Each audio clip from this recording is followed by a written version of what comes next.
this year in the letter to the shareholders, you indicated that it was 50 years ago that you met Benjamin Graham and that he had a major impact in your life, especially in your investment success. Moreover, you've stated in the past that The Intelligent Investor is by far the greatest book ever written on investing. One of the central tenets in the book was that if you bought a group of stocks, say 10 or 20, that traded at 2/3 or less than net current assets, that you would be assured of a margin of safety coupled with a satisfactory rate of return. Today, if you were to find 10 or 20 stocks that traded at 2/3 of net current assets, would you be inclined to purchase those stocks for your own personal portfolio, not for Berkshire Hathaway?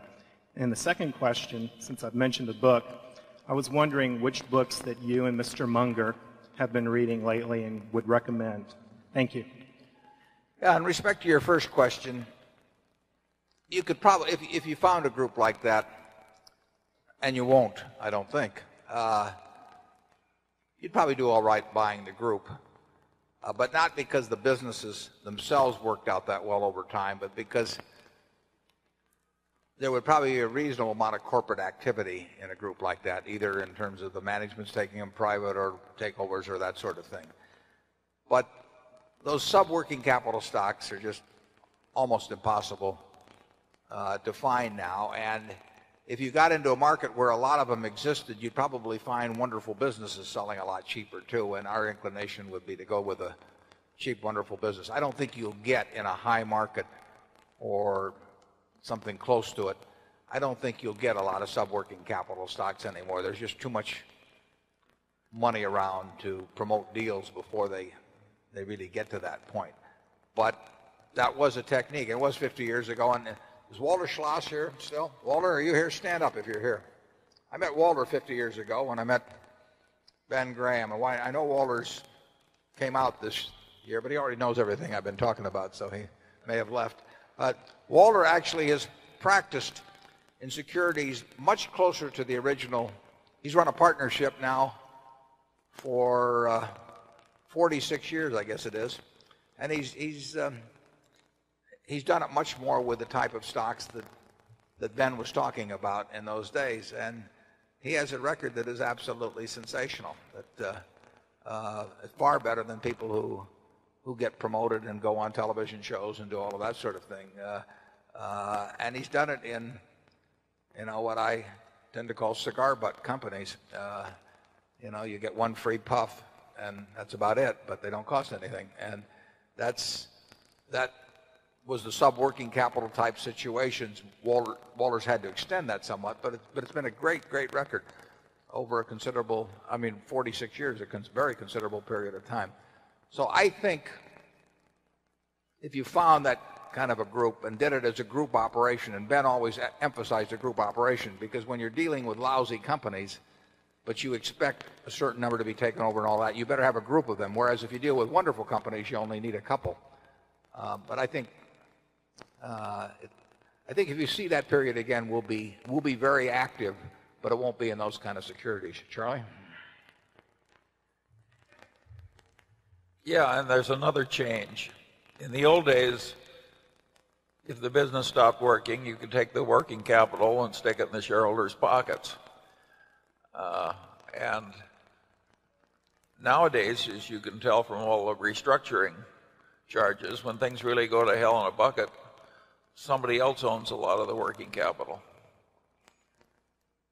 The whole culture has changed.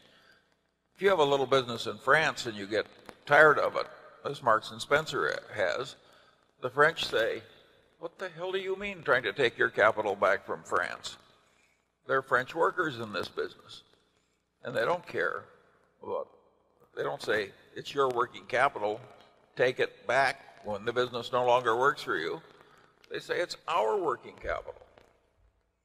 The whole culture has changed on that one. Not completely, but a lot from Ben Graham's day. There are a lot of reasons why the investment idiosyncrasies of one era don't translate that perfectly into another. that list that was published, I forget whether it was published in the 1951 edition of Security Analysis or the 49 edition of Intelligent Investor, but there were a list of companies. There was Sacco Lowell, there was Marshall Wells, there was Cleveland Worsted Mills, there was Foster Wheeler, and all those companies were sub-working capital companies selling at 3 or 4 times earnings. And there was if you bought a group of stocks like that, you were going to do well. But you certainly don't see that in companies with any size today. And I've seen a few lists of tech companies selling below cash, but they're determined to use that cash, and it may not be there in a year or two. It was a different breed of animal to some extent in Ben's list at that time. Did you ask a second question? Books you've read. Oh, books I've read. Well, tell them what books you've read, Charlie. Well, I mentioned that one book, Genome. I have a hell of a time putting the accent on the first syllable. But that is a marvelous book. And some shareholders send me a book that not many of you will like by Herb Simon, I think, Models of My Life. And it's a very interesting book for a certain academic type. But that Genome, which is the history of a species in 23 chapters, and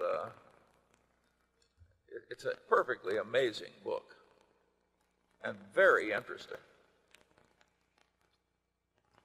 I may have recommended it before, but if you haven't read Personal History by Katharine Graham, I think you'd find that it's a fascinating story, and more amazing yet, it's an honest story. If I ever write my autobiography, I'm going to look like Arnold Schwarzenegger, but she is compulsively honest about what's happened, and it's really quite a saga. It is a good book. Yeah. That Janet Lowe book about me, I find, has had a very interesting subchapter, so to speak, in its distribution. I notice a considerable number of people buying that book and sending one copy to each descendant. They believe that if they just do that, the descendants will behave more like the parents. It'll be interesting to see if that works. If it does, it's going to outsell the Bible. Hold your breath, fella.